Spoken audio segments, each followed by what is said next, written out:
The chapter number 3 is divided for 2 parts, but both of them related to a small trick, which is actually one of the mainstreams we are slowly coming to. I mean, the opening ideas, this knight g4 move should never scare you if you are white in this position. So attacking the bishop, we take on g4, knight takes d4, there is therefore con c2 in the air, and queen d1. So this is the starting position for the chapter, and black has 2 approaches. The approach number 1, which we take a look in the first part with knight e6, followed by advancing the pawns on g5 and h5, and the other one is trying to guard the knight immediately by playing e5, getting the outpost on d4 and giving the outpost on d5 away. So let's start with knight e6, and I have to say that this topic, this chapter, is not very much concrete.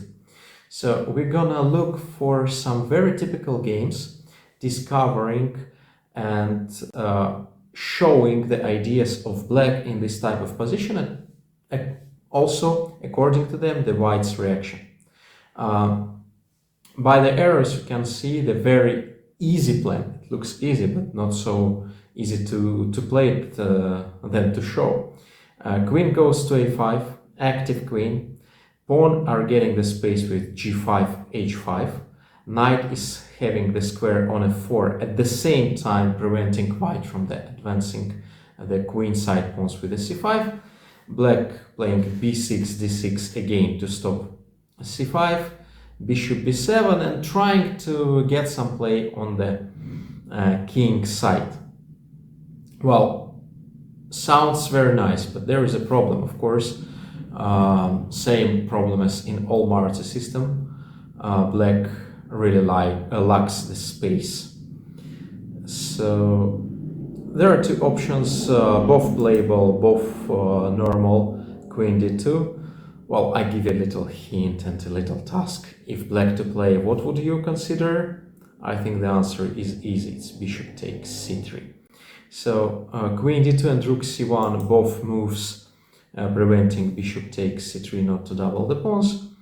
And this position to protect the knight, again, let me show that bishop e2 would face bishop takes c3 and b6. The counterplay is extremely strong, there is no need to continue the line. After rook c1 guarding the knight, white tries to simplify the play in the center, so to develop the light squared bishop, to play f3, and let's see how it's going with pawn was hanging on e4, so bishop takes c3, bishop e4, so we are guarding the pawn, and somehow black is trying to grab some space. We can see the quite known game here between Vladimir Kramnik and Lyubomir Lyubovich, played back in Monte Carlo, I think 1994. You will see that in the file. So in h5 line, h4, black is preparing to get some more space. So it's just a typical game, typical ideas, a typical play for both sides. I would not, as for me, I would not agree here with Vladimir Kramnik playing knight d5. I believe white should play for some activity in the center, more than for some better endgame.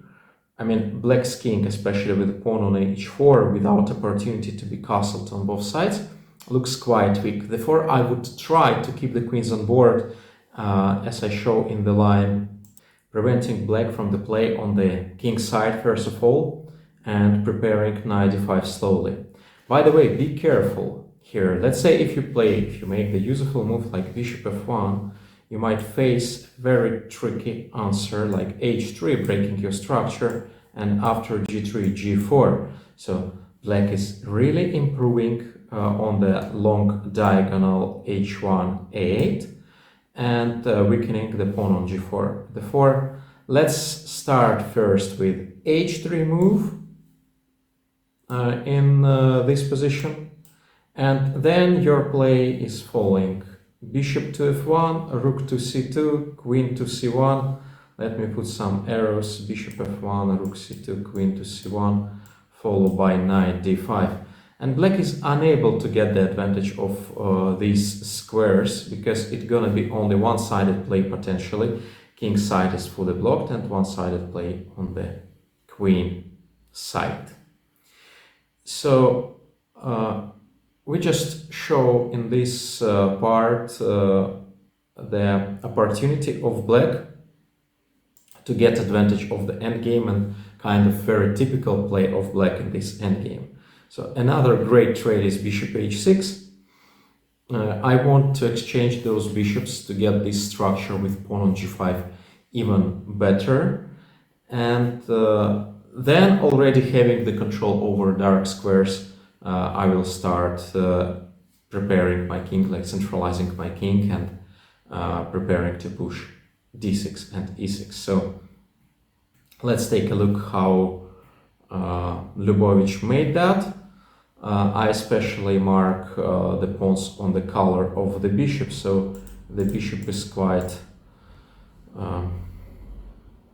stupid, I would admit, not playing much from the perspective of the opponent in the position, and definitely Kramnik feels that and trying to get the immediate play, not waiting until the black fully consolidates in the center. So he played b4, d6, c5, and bishop is opened, and white got full compensation, of course, for the sacrificed pawn, due to, again, a very strong knight on d5, centralized king, and a little bit more space taken in the center by 4 pawn. But generally black definitely has full control over the position. So there is other known line, known game. If black, like we just took a look on the game of Lubovich, who played h5. Now let's take a look on the known game after g5. Useful moves, centralizing moves.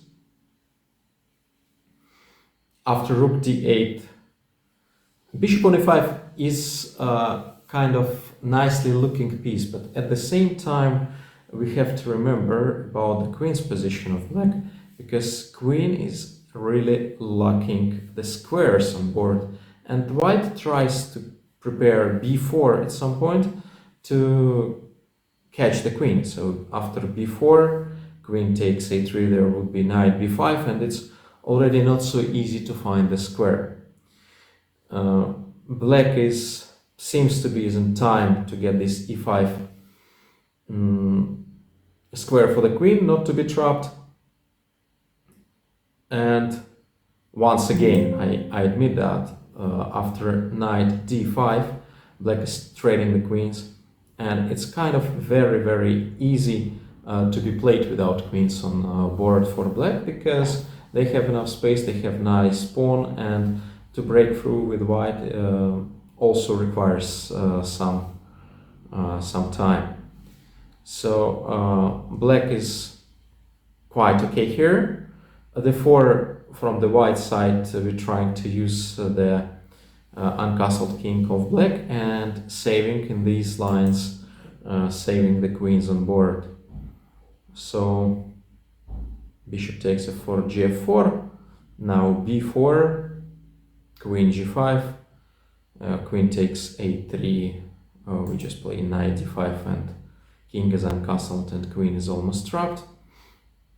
So after queen g5, knight d5, rook g8, and it's very interesting to demonstrate, interesting position to demonstrate how white can improve further, because seems to be all the good moves are done from both sides actually.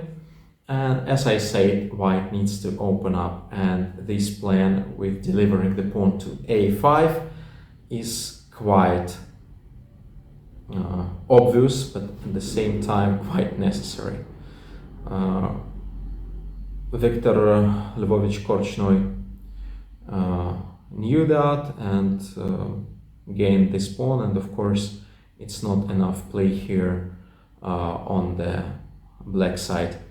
Even breaking through the structure on g2, it's not opening our king fully, while the white is already in time with c5.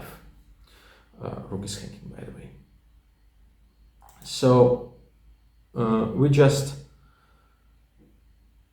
discussed the versions after queen d2 in this position, and let's go now for rook c1. Maybe it's advanced version for white, because we don't show up where the queen must be, and as I mentioned, this chapter is about the typical ideas for both sides, how to play this line. I would say this bishop takes c3 is a very principled move. I met several times on the internet blitz games many years ago, because it looks like pawn is getting black is getting the pawn, but it's not free pawn, since without the dark squared bishop and quite a weak king with undeveloped pieces, white will definitely get the direct initiative, playing f4, just playing f5 afterwards. It would be a mate. It would be a mate. Black is unable to develop the pieces in time. Let's say black is not going for queen a5 with idea of g5, h5, for the typical development in this line as we been spoken before. Queen a5 and castle, it's like combined stories from absolutely different books, especially with f5. Very aggressive, trying to get the pawn on f4, but again against the king, against own king, I would say, and without development and without the control over center. So now the king is weak, there are no squares, while the white's knight coming to d5, it's gonna be very much one-sided. So Boris Vasilyevich Spassky won this game easily. Let's go to the plan with queen a5, bishop e2, b6, which we discussed already. And now we are approximately in the same position as before. We just saved the tempi for white on queen d2 move, because queen d2 is maybe less useful than rook c2 potentially. So, or then rook c1, I'm sorry. After g5, white starting a very interesting plan with rook f2. For instance, I will show you the example of black playing on this structure. a3, queen a5, centralizing the queen, advancing the pawns, getting some extra space. White somehow didn't manage to break through with c5 in time, or preparing a4, a5 in time. So for now, all the moves looks correct. Somewhere here could have been the critical moment where white had to be more precise, but bishop c6 is the idea to prevent somewhere the break with c5, playing dc5, bc5, b5, and also maybe somewhere having the bishop a4 idea to moving the bishop, the rook away from d1. So white is definitely lacking the plan. Very slow and very unconcrete. Black is looking for tradings, trying to have to get use of the space advantage on the king side. To be honest, even queen d2 was better here to return back. But after recapturing all the changes, I believe this endgame, of course, due to the very bad bishop on f1, extra space pawn on f4, on h4, rook controlling the 5th rank, is very pleasant for black. Already pleasant, because they want to open up with a5 to open the other rook, and white already decided to to find the escape. I would call it as escape here, but no, as I told you, this b5 moves forwards in time.